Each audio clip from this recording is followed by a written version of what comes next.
அனைவருக்கும் அன்பான வணக்கங்கள். 30/4/2025 சித்திரை மாதத்தின் 17ஆம் நாள் புதன்கிழமையில் அக்ஷய திருதி. பொன் கிடைத்தாலும் புதன் கிடைக்காதுன்னு சொல்லுவாங்க. பொன்னையும் பொருளையும் வாங்குவதற்கு ஏற்ற நாளாக புதன்கிழமையே அமைந்திருக்கிறது இந்த வருஷம். இந்த நாளில் நீங்கள் வாங்கக்கூடிய பொருள் பற்றி ஏற்கனவே நம்ம சேனலில் நான் பதிவு செய்திருக்கிறேன். நேரம் கிடைக்கும் போது அந்த பதிவையும் போய் தவறாமல் பாருங்கள். ஒவ்வொரு நாளுமே செய்ய வேண்டிய ஒவ்வொரு சூட்சமங்களை பற்றியும் திதிக்கேற்ற சூட்சமங்களை பற்றியும் தொடர்ந்து நம்ம சேனலில் நான் பதிவு செய்துட்ருக்கிறேன். நம்ம சேனலில் நான் போடக்கூடிய பதிவுகளில் உங்களுக்கு சந்தேகம் இருந்தாலும், பூஜை பொருட்கள் ஜெபமணி மாலைகள் உங்களுக்கு தேவைப்பட்டாலும், உங்கள் தனிப்பட்ட பிரச்சனைகளுக்கு பிரத்யேகமாக பரிகாரங்கள் செய்து கொள்ள விரும்பினாலும் 93469204 இந்த வாட்ஸ்அப் எண்ணுக்கு தொடர்பு கொள்ளுங்கள். அதை பற்றிய தெளிவான விளக்கம் கொடுக்குறேன். அக்ஷய திருதியை நாள் வாழ்க்கையில் முன்னேற்றத்தை ஏற்படுத்தி கொடுக்கக்கூடிய ஒரு அற்புதமான நாள். குசேலன் ராஜயோக வாழ்க்கையை பெற்ற ஒரு நாள். இந்த நாளில் தான் குசேலன் மிகவும் வறுமையில் இருந்த குசேலன் ராஜயோக வாழ்வை பெற்றார்.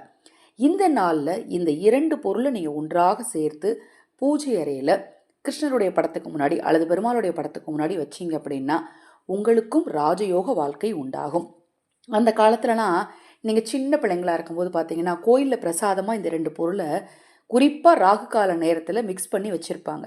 வேறு ஒன்றும் இல்லைங்க, பொட்டுக்கடலையும் நாட்டு சர்க்கரையும் தான் முன்னாடியெல்லாம் பார்த்தீங்கன்னா கோயிலில் பிரசாதமாக கொடுப்பாங்க. எப்போ ராகு கால நேரத்தில் பரிகார பூஜைகள் செய்யும்போது, அதை மாதிரி வேண்டுதல்கள் நிறைவேற பிரார்த்தனை செய்யும்போது பொட்டுக்கடலையும் வெல்லத்தையும் தான் கலந்து கொண்டு போய் கோயிலில் வச்சு கும்பிட்டு அது எல்லாருக்கும் கொடுப்பாங்க. அது வழக்கத்தில் இருந்து ஒரு முக்கியமான விஷயம்.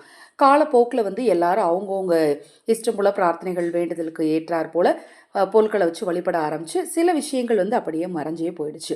இந்த அக்ஷய திருதி நாளில் நீங்கள் ஒரு கிண்ணத்தில் பொட்டுக்கடலை எடுத்து அதில் நாட்டு சர்க்கரை அல்லது வெல்லத்தை நல்லா பொடிச்சு போட்டு அப்படியே கொண்டு போய் பூஜை அறையில் கிருஷ்ணர் அல்லது பெருமாளுடைய படத்துக்கு முன்னாடி வச்சு தண்ணீரை வச்சு மனதார ஒரு தீபத்தை ஏற்றி, உங்களுக்கு நேரம் கிடைக்கும்போது தீபத்தை ஏற்றி இந்த ஒரு வழிபாடை செஞ்சீங்க அப்படின்னா உங்களுக்கும் ராஜயோக வாழ்க்கை கண்டிப்பாக உண்டாகும். ஏன்னா இந்த அக்ஷய திருதி ரொம்ப சக்தி வாய்ந்த ஒரு அக்ஷய திருதியாக இருக்குது. இந்த நாளில் செய்ய வேண்டிய நிறைய சூட்சமங்கள் தொடர்ந்து நம்ம சேனலில் வர்றதுக்கு தொடர்ந்து நம்ம சேனலை பாருங்கள். அனைவருக்கும் எனது அன்பு வணக்கங்களை கூறி இந்த பதிவை நிறைவு செய்து கொள்கிறேன்.